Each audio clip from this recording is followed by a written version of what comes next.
তারা তো তোমাকে ভালোবাসার গল্প শোনায়, কাছে আসার গল্প শোনায়, তাই না? তো চলো আজকে আমিও তোমাদেরকে একটু ভালোবাসার গল্প শোনাই। একটা হাদিস দিয়ে শুরু করি।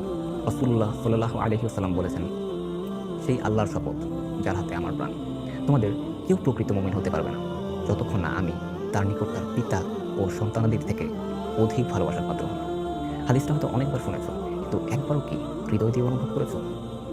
আমরা তো মুখে সবাই স্বীকার করি আল্লাহ ও তার রসুলকে সবচেয়ে বেশি ভালোবাসতে হবে, সবচেয়ে বেশি ভালোবাসি।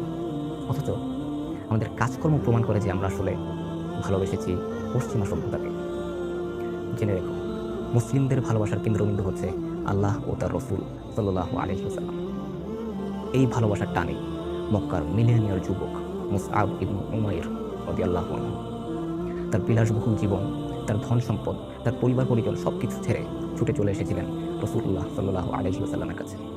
এই ভালোবাসার টানে বদরের ময়দানে আনসার সাহাবীদের পক্ষ থেকে সাআদ ইবনে মুআয রাদিয়াল্লাহু আনহু রাসূল সাল্লাল্লাহু আলাইহি ওয়াসাল্লামকে বলেছিলেন, আল্লাহর শপথ, আপনি যদি আমাদেরকে সমুদ্রে ঝাঁপিয়ে পড়ার নির্দেশ দেন, আমরা তাই করব।